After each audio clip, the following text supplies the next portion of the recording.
Lightning stitched a jagged scar across the storm-heavy sky, illuminating the high desert in a brief, violent flash. The herd galloped across the ridge, hooves pounding the cracked earth as thunder rolled behind them. At the rear, a mare lagged, her breath shallow, sides heaving, legs trembling beneath the weight of imminent birth. Her coat was soaked with rain and caked in dust, her eyes wide with primal fear, not of the storm, but of being left behind. She stumbled, then fell to her knees near a rusted fence that marked the boundary of Carson Ridge Equine Sanctuary. Dr. Emily Carson hadn't planned on returning to the sanctuary that evening. The forecast had promised clear skies, but something, intuition maybe, had tugged at her, that quiet urgency in the gut that never spoke loud but always spoke true. As the rain beat against her windshield, she tightened her grip on the steering wheel and glanced toward the hills. That's when she saw the mare. By the time Emily reached her, the mare had collapsed fully, sides shuddering with the effort to push life into the world. Emily dropped to her knees, barely noticing the wet earth soaking through her jeans. She didn't hesitate. Years of experience guided her hands. Her voice stayed low and steady, whispering soothing encouragement, even as lightning cracked above them like a whip. The mare screamed once, then lay still as a slick, trembling foal spilled onto the mud. For a heartbeat, there was nothing. The foal didn't cry, didn't move.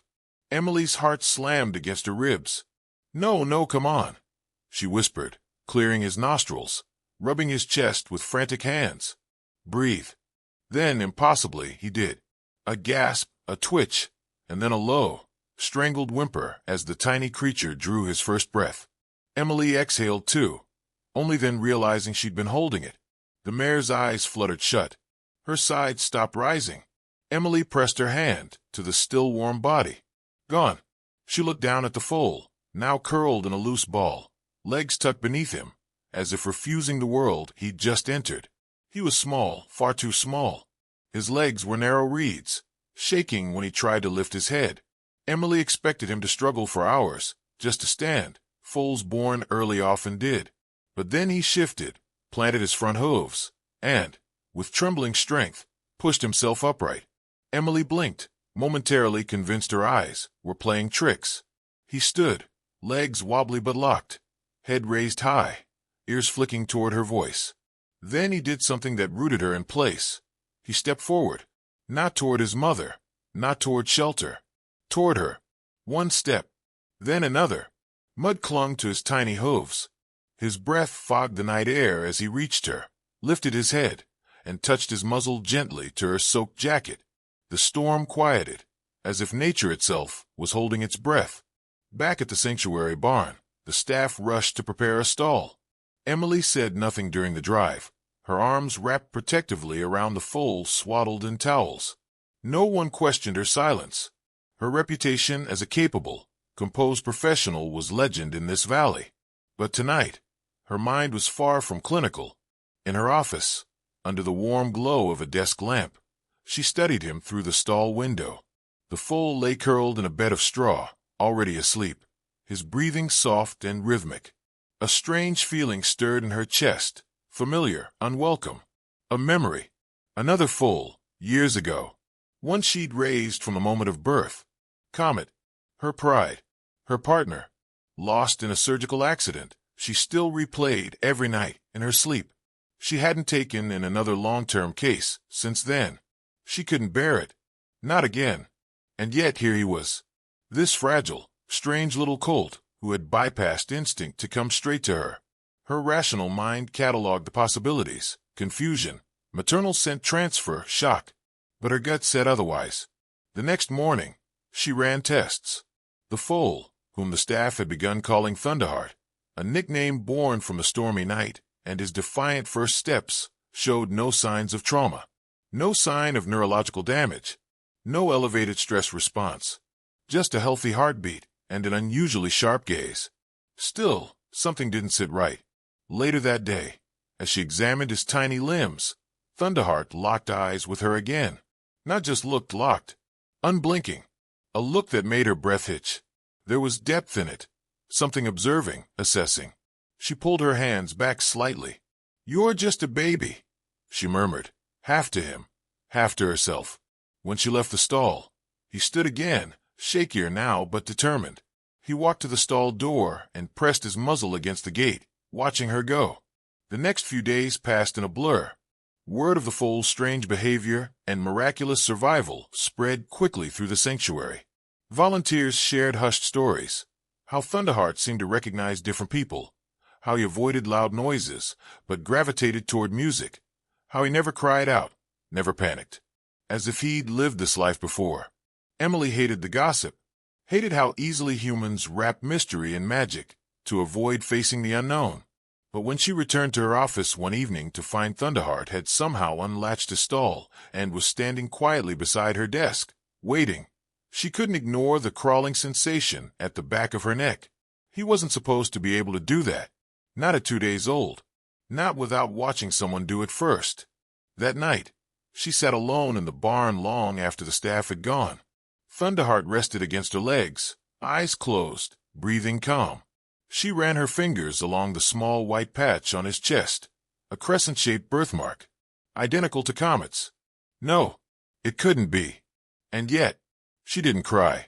She hadn't allowed herself that luxury in years. But she stayed there, still and silent, her hand rising and falling with his breath, her thoughts circling a truth she didn't want to name. Outside, a soft rain returned, whispering against the roof. Thunderheart stirred, opened his eyes, and looked at her again. And just like that, she felt it, that fragile thread pulling her toward something terrifying and undeniable. Hope. Thunderheart grew stronger with each passing day, his limbs gaining steadiness, his steps more deliberate. But it wasn't just physical recovery that caught everyone's attention. It was his behavior. Emily had seen hundreds of foals in her career, but none quite like him. He seemed to absorb the world around him with a quiet intensity, watching people with an almost unnerving stillness, as though he understood far more than a newborn colt should. He followed her voice wherever she went, not just in the barn, but across the paddocks, even through the clinic corridors. When Emily spoke, he would raise his ears and turn toward her as if hanging on every word. Volunteers began to whisper about how he recognized faces, avoided clumsy hands, and responded to emotions more than commands. He sought out the sad ones, the withdrawn, the broken, as if drawn to them, as if he remembered what it was like to hurt. Emily didn't believe in superstition. Her world had always been grounded in biology, behavior, science. But Thunderheart tested the edges of what she thought she knew. He was only 3 weeks old the first time he opened the gate latch on his own. She'd been standing by the feed bins, back turned, when she heard the soft clink of metal. Turning around, she saw him nosing the gate open and stepping through, slowly, deliberately, eyes fixed on her. She froze, half disbelieving. No foal learns that by accident. Later that night, she watched the security footage. Thunderheart had studied the latch for almost a minute before manipulating it, nudging and pulling with precision. A shiver moved down her spine. It wasn't mimicry. It was intent. The sanctuary board wasn't impressed. They'd tolerated his presence because of Emily, because of her past contributions, and because, technically, the mare had died within the property boundary. But as the weeks passed, and Thunderheart became more active, more unpredictable, their patience began to wear thin. He didn't behave like the other foals. He refused to nurse from surrogate mares, required special formula, and worse, he showed signs of what some called nonconforming behavior. Meaning, he didn't act like a horse. There could be a neurological issue, one of the sanctuary's lead caretakers said during a tense meeting. He's too aware. It's not natural. Emily sat across the table, hands clasped, jaw locked. He's not a threat. No, the caretaker said, glancing down at the reports, but he's a liability. Liability. That word echoed in her mind as she walked back to the barn that night. Thunderheart was lying in the straw, eyes closed, his chest rising and falling in soft rhythm. He didn't stir when she entered. For the first time, she looked at him not as a miracle, but as something in danger. Not from illness, not from nature, but from people. The board would push for a solution, quieter than they had with past animals, but just as final. They'd order a transfer, or worse, euthanasia. They wouldn't phrase it that way, of course. They'd cite protocol, cite resources. He'd be moved, disappeared quietly, out of their hands, out of her reach. She couldn't let that happen. She stood there a long while, watching him sleep. Her pulse thudded in her ears. When she finally moved, it was without hesitation. She packed what she could: bottles, blankets, his medical file, and the old blue halter that had once belonged to Comet. Just before midnight, she led Thunderheart out through the back gate. He followed without question, nuzzling her side as they moved through the dark. They drove 2 hours north through the sleeping desert. The wind had picked up, tugging at the edges of her resolve, but she didn't stop. She didn't speak. Thunderheart lay curled in the truck bed, wrapped in old fleece and cradled against the seat wall.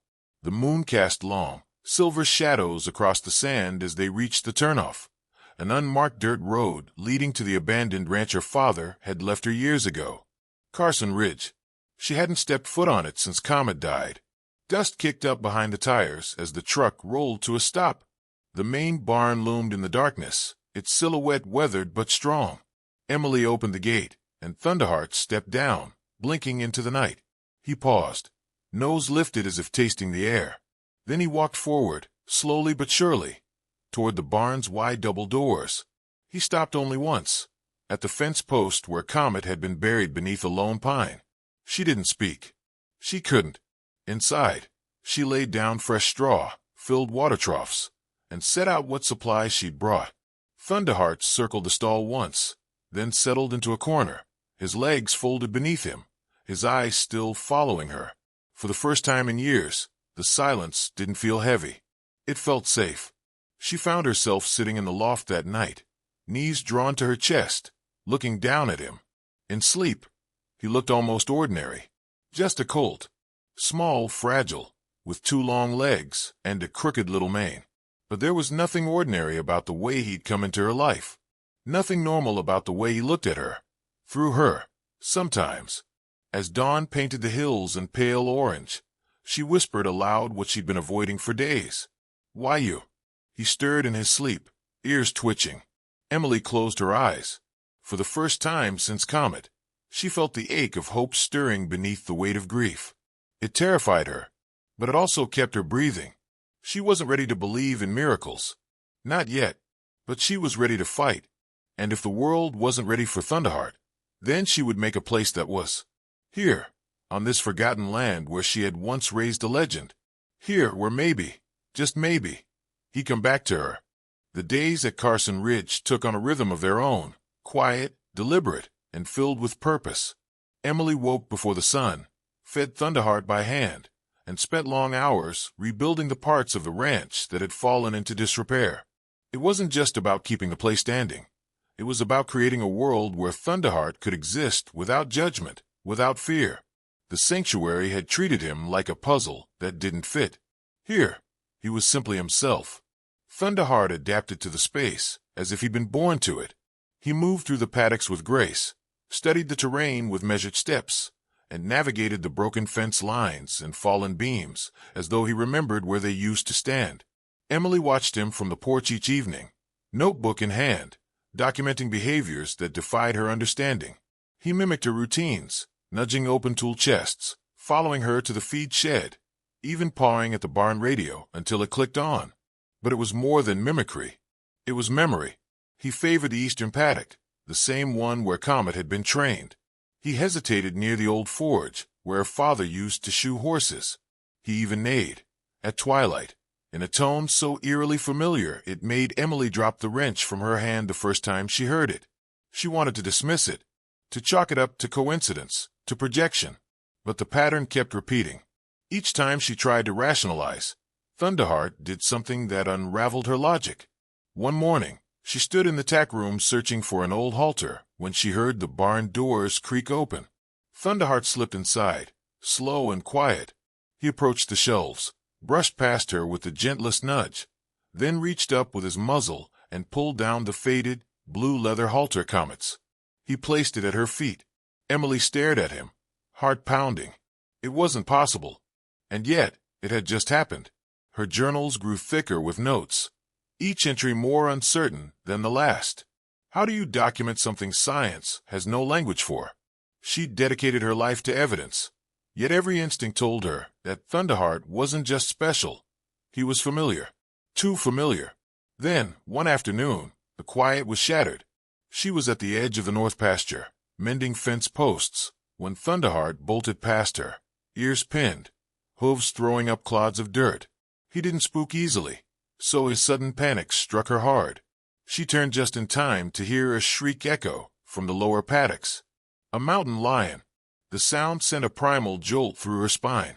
She dropped the hammer and sprinted, lungs burning, heart crashing against her ribs.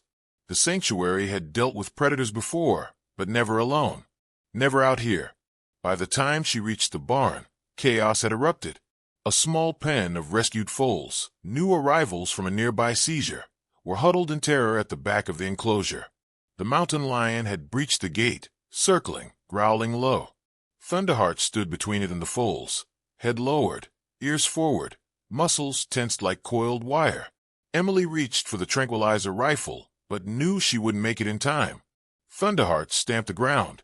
Once. Twice. Then he surged forward with a scream of defiance that pierced the air like a blade. The lion flinched. Thunderheart advanced again, faster this time, hooves slamming earth, fury in every stride.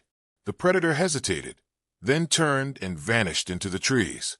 Emily stood frozen, chest heaving, unable to speak. When she reached him, Thunderheart was still trembling, nostrils flaring. She touched his flank gently, and he leaned into her with a shudder. He'd put himself between danger and the helpless, not out of instinct, but out of choice. That night, Emily didn't sleep. She sat by the paddock under a cold, cloudless sky, watching him graze, thinking about the way he moved, the way he protected, the way he remembered. Thunderheart wasn't just surviving. He was leading. The next morning, he didn't rise. She found him lying in the straw, eyes dull, breath shallow. Panic gripped her throat. His pulse was erratic. His temperature had spiked. He refused food, even water. It was like watching a fire burn itself out. She worked quickly, fluids, antibiotics, a shaded area with cool towels. Hours passed in anxious silence. She stayed by his side, whispering soft encouragement, just as she had the night he was born. By nightfall, he stirred, his breathing easing. She fed him a few ounces from a bottle. He took it weakly, but it was enough. Later, he stood, shaky but upright. He turned to the open barn door, then stepped forward and walked, slow and deliberate, across the pasture. Emily followed, heart in her throat. He stopped at the edge of the property, at a small rise overlooking the old pine tree, where Comet lay buried. The wind picked up gently, rustling the grass, brushing Thunderheart's mane like a memory come alive. He lowered his head toward the earth, then looked back at her. That same gaze. Quiet. Knowing. She stood beside him, the fading light casting long shadows at their feet. For the first time, she didn't search for explanation. She let herself feel the weight of what she'd lost and the wonder of what she might have found again. She reached out, resting her palm against his neck. "I don't know how," she whispered, "but I think you found your way back." Thunderheart closed his eyes and leaned into her hand. From the porch that night, she wrote just one line in her journal. Asterisk, he's not here to be studied. He's here to be believed, asterisk. A month later, Carson Ridge looked nothing like the forgotten ranch Emily had returned to under cover of night. The fencing was reinforced, the barn cleaned and restored, the pastures tilled and reseeded.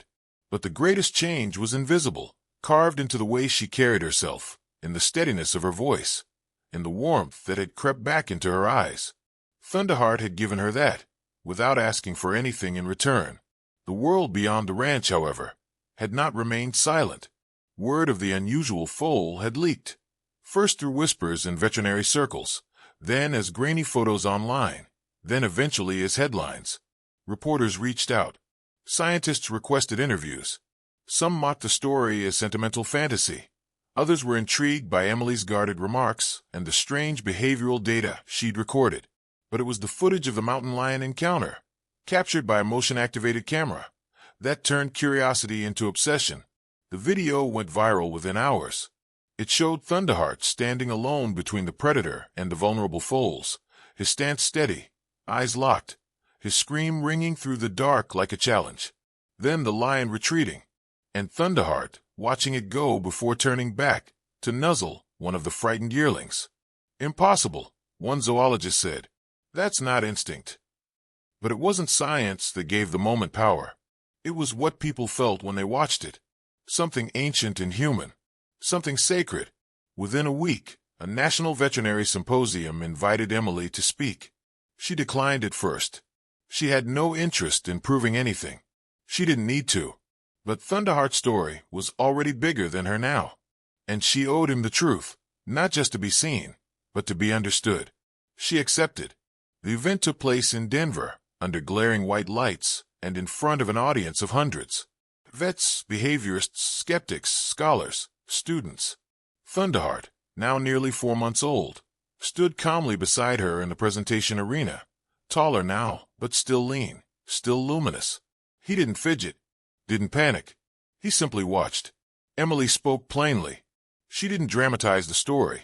She laid it out as it had happened. The mare's collapse, Thunderheart's first steps, the escape, the signs, the strange intelligence. She showed video clips, shared journal entries, read blood panels, neurological reports, behavioral assessments. Then came the demonstration. Thunderheart walked a simple pattern on command, responded to sound cues, opened the same gate latch he'd mastered at 2 weeks old. When a test subject, an anxious therapy horse brought in for observation, entered the arena, Thunderheart approached slowly, lowered his head, and stood still. The therapy horse, normally panicked by new environments, visibly relaxed. A wave of murmurs passed through the audience. Then it happened. A child in the front row, no more than 7, dropped his toy truck over the safety rail and tried to climb after it. A moment of distraction. A stumble. A gasp from the crowd. Emily turned just in time to see the boy's foot slip and Thunderheart move. He broke away from her side, not in panic, but with purpose. He crossed the arena in 3 long strides and placed himself between the boy and the ground, nudging him upright with his muzzle. The child froze, eyes wide, then wrapped his arms around the foal's neck. No one spoke, not for several long seconds. Then the boy's mother burst into tears. Thunderheart stepped back calmly and walked toward Emily, head held high. The auditorium erupted, not in applause, but in silence. A collective breath. Something between reverence and awe. Backstage, Emily sat beside him in the quiet. She ran her hand down his neck, resting her forehead against his shoulder. "You weren't meant to stay hidden," she whispered. "You came back to be seen." Later that evening, an interviewer asked her the question that had been circling for months. "Do you believe this foal is a reincarnation of your old stallion?" Emily paused, then smiled softly. "I don't think I need to answer that." She didn't return to the sanctuary. Carson Ridge remained her home. Thunderheart's home. The calls kept coming, foundations, film studios, universities, but she answered very few. She wasn't interested in spectacle. She wanted space, quiet growth. People visited the ranch now, but not in crowds. Parents brought their children. Survivors brought their silence. Broken people came with nothing but hope in their eyes, and somehow, Thunderheart always found the ones who needed him most. He would approach them without prompting, lay his head gently against their shoulder, and just stay there. He never did it twice in one day. Never with the wrong person. Emily kept writing. Her notebooks, once filled with data and careful skepticism, now contained lines like prayers, reflections, wonders. She didn't try to explain anymore. She simply recorded. One spring morning, as the first wildflowers crept across the hillside and the pine trees shimmered under soft wind, Emily stood beside Thunderheart beneath the sky where he had been born. The same clouds, the same air. She looked at him then, not as a vet, or a guardian, or even as a friend, but as someone who had come through the storm, carrying something she'd thought was lost forever. "I don't need proof anymore," she said. Thunderheart flicked his ears toward her, then toward the ridge, where a small group of children were waiting by the fence. He turned, trotted forward, and stopped beside a girl in a wheelchair. She reached out, trembling slightly, and placed her hand on his neck. He closed his eyes, and in that moment, Emily felt something settle inside her, a peace she hadn't known in years. She turned and walked back toward the barn, the wind at her back and the past finally behind her. Behind her, a child laughed, and Thunderheart lifted his head to the sky.